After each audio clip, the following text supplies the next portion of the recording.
sertão. É um bicho que voa que nem avião. É um pássaro malvado, tem um bico volteado que nem gavião.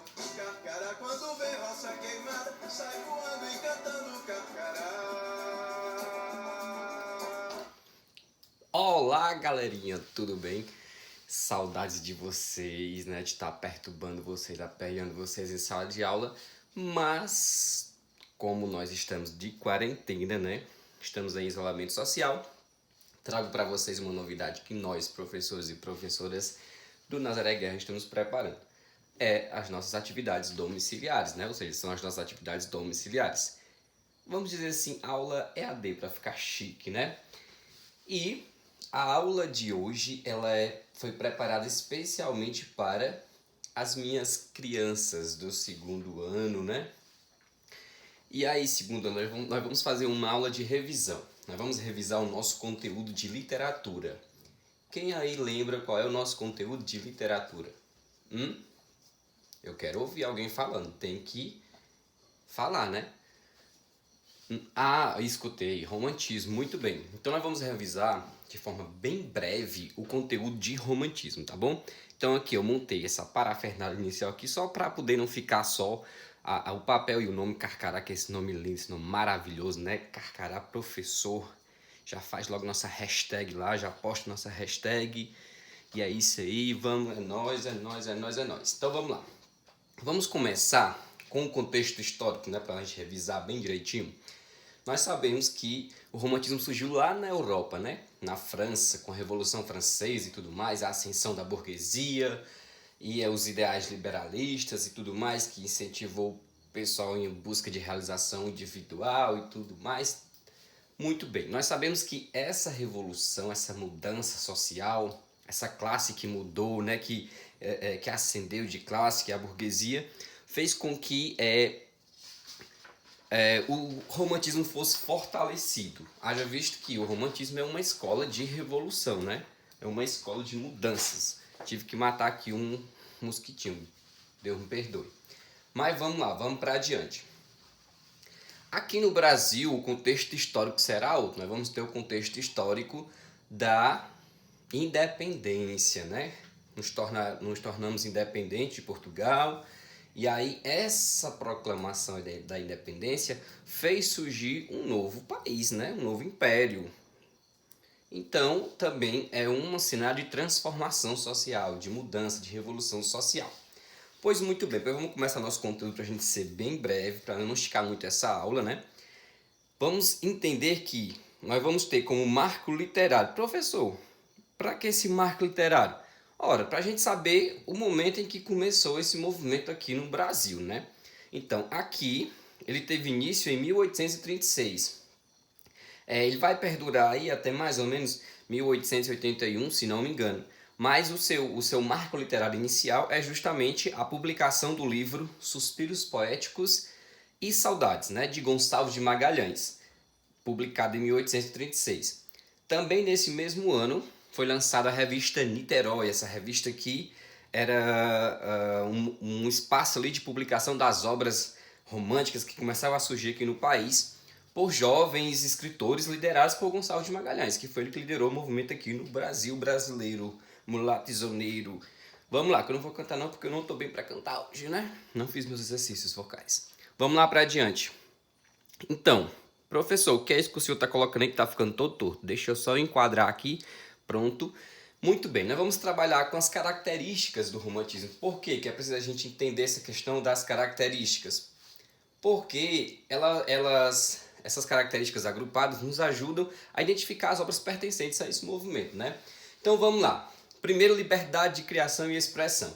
O artista romântico expressa-se por meio de uma atitude pessoal, individual e única, sem considerar mais os modelos clássicos. Então é um movimento de oposição ao classicismo e tudo mais, né? E aí tem até uma passagem de Gonçalves de Magalhães que diz assim, ó: nenhuma ordem seguimos, exprimimos as ideias como elas se apresentam, para não destruir o assento da inspiração. Gonçalves de Magalhães, né? Então vamos lá. Para a próxima característica, a questão do nacionalismo. Gente, o nacionalismo ele vai se expressar principalmente por meio da valorização da terra natal, a fauna, a flora, a cultura, né? Numa visão idealizada da pátria, que já vai para tradições populares também, a questão da cultura. Essa visão idealizada da pátria por quê? Porque, ora, o Brasil era recém-surgido um império. E aí as pessoas pararam assim no meio da rua, botaram a mão nos quartos com bom brasileiro, apoiaram numa perna e disseram: o que é ser independente, minha gente? Me digam. Então, o movimento do romantismo teve essa função de criar essa identidade através do nacionalismo, né? E aí, vou dar um exemplo aqui desse nacionalismo. Ele, Gonçalves Dias, nós vamos já ver um pouquinho sobre ele, eu acho, não sei se veremos, mas enfim. Ele diz assim, ó, vou inspirar aqui o Gonçalves Dias. Nosso céu tem mais estrelas, nossas várzeas têm mais flores, nossos bosques têm mais vida, nossa vida mais amores. Olha que poético, né? Isso cantando o Brasil, cantando esse país novo, essa nação independente e tudo mais, pipipi, popopó. Então, aqui, gente, esses mosquitos, é bom que distrai vocês, né? Porque eu não tô querendo estar minha mão, montar as unhas não estão bem feitas e tudo mais. Mas vamos lá. Então, olhem para cá, nós já seguimos as características, já estamos quase concluindo ela. Nós vamos para a questão do individualismo. Minha gente, o que é esse individualismo? Nós vamos entender como um sentimentalismo exacerbado, né? Por quê? Para o romântico, a razão fica em segundo plano. Sua maneira de analisar e expressar a realidade obedece ao sentimento, considerado como o grande valor da vida do indivíduo. Então, eles vão, de forma individual, esbanjar esse sentimentalismo, esse individualismo. E aí eu vou trazer aqui um trecho de Casimiro de Abreu, meu tio-avô por parte de meu avô materno. Brincadeira, não sei. Minha vida é triste como a voz do sino, carpindo um morto sobre a laje fria, e doce e grave, qual no templo hino, ou como a prece ao desmaiar do dia. Eita, né? Então, cara aí, bem inspirado, bem sentimental. Aí canta assim, sentimental eu sou. Não, pelo amor de Deus, não quero cantar. Tem também a supervalorização do amor, né? E aí a gente vai ver também que lá no final vai ter uma crítica social, porque precisava sim criticar as mazelas que ficaram depois da transformação, da mudança de governo e tudo mais. Mas vamos lá que eu estou falando demais, nossa aula já está se estendendo. Para organizar o estudo da poesia, que nós estamos estudando a poesia romântica especificamente nessa aula, costuma-se dividir essas poesias em três gerações. A primeira geração, como a gente vê aqui, é o indianismo. A geração indianista, desculpa. O que é o indianismo? Aqui no romantismo brasileiro, né, aqui em terras tupiniquins, o indianismo foi a forma mais representativa do nacionalismo literário. O índio passou a figurar como legítimo representante. Olha o índio aqui, ó, lindo, que eu desenhei para vocês. Forte, altivo, né? Então o índio passou a figurar como legítimo representante de nossa raça.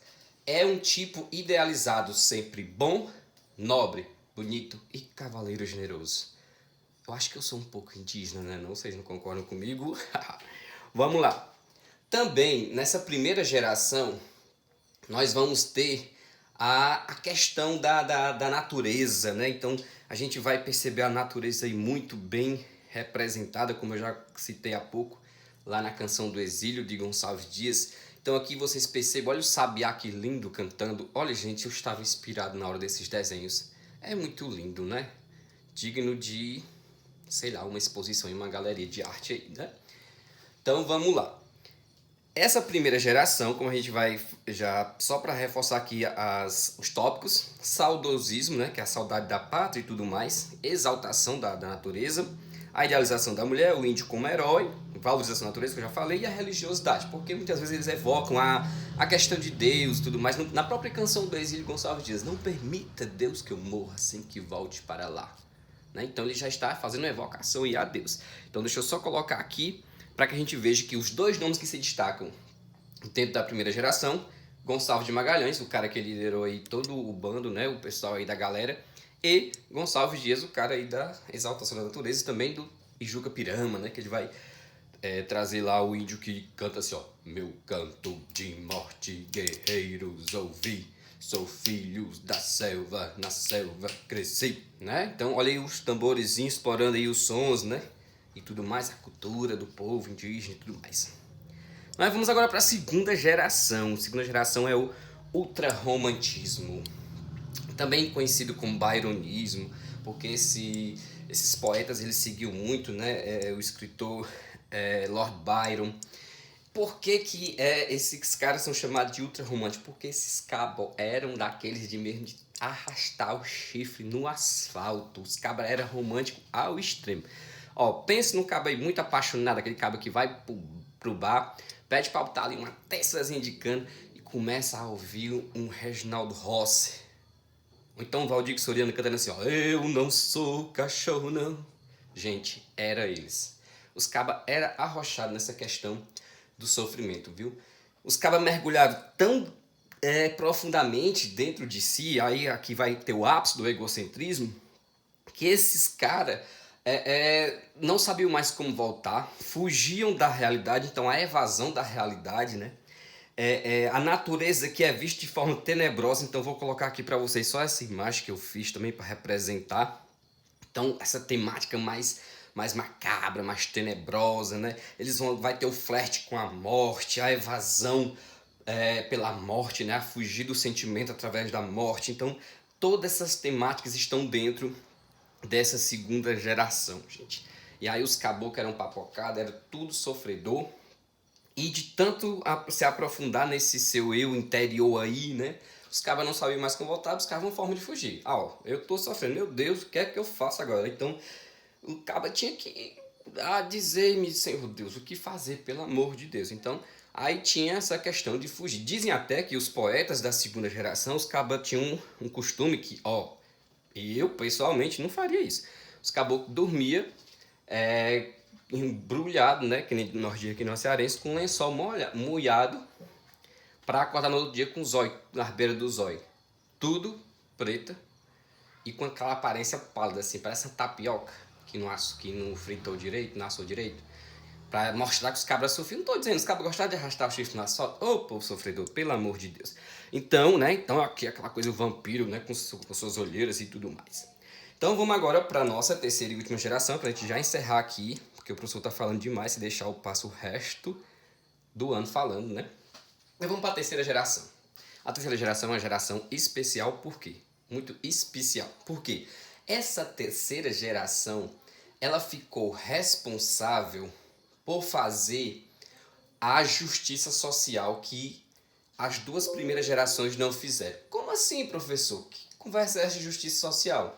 Nós vamos entender que os escritores do romantismo, eles eram os escritores de revolução. Os caboclos tinham um princípio de transformar a sociedade. Então eles queriam mudar de qualquer forma a realidade que era sofrida. A primeira geração ficou responsável por criar a identidade nacional. A segunda, os caboclos foram sofrer, né, mergulhando no seu sentimentalismo e tudo mais, no egocentrismo. A terceira geração vai ser uma geração de denúncia social. Os poetas dessa geração, vamos aqui destacar em Castro Alves, o poeta dos escravos, escritor baiano aí, né? Ele tinha como objetivo denunciar, fazer uma crítica social denunciando as mazelas que o povo brasileiro vinha sofrendo. Questão da escravidão, a alienação, o povo era mantido sempre ignorante para que pudesse ser mais fácil dominado. Ainda hoje, né, meu povo? Olha o link com a realidade. Então, a conjuntura atual tem muito a ver com isso também, só que o negócio lá era muito mais pesado. Então, eles traziam essa questão da crítica social, a liberdade como temática, né? A objetividade, os caboclos era curto e reto, não tinha arrudeia, era já era. E a abolição da escravidão. Então, aqui eu vou trazer para vocês essa figura que eu vou colocar aqui em cima da segunda geração, só um instantezinho, né? Dessa escrava aqui que está sendo liberta. Não sei se você dá para perceber que bem aqui é como se fosse o estouro, né? da corrente. Então, a questão da temática da abolição da escravidão vai ser muito forte aqui. Já no finalzinho também, né, os caboclos vão falar um pouquinho sobre a questão da temática republicana. Mas isso aí é coisa para outro momento que nós vamos trazer depois, tá bom? Então, eu queria agradecer a vocês pela paciência de estarem assistindo minha aula até agora. Dizer para vocês que papoque lá, roste nas atividades. porque o método Carcará chegou para revolucionar a nossa forma de estudar à distância. E aí nós vamos entender que tudo isso é necessário para que a gente tenha um aprendizado melhorado, um crescimento maior e que nos tornemos pessoas e seres humanos ainda mais evoluídos, né? Então, um cheiro no coração de cada um de vocês e até a próxima. É nóis, tamo junto, cada um em sua casa. Fique dentro de casa.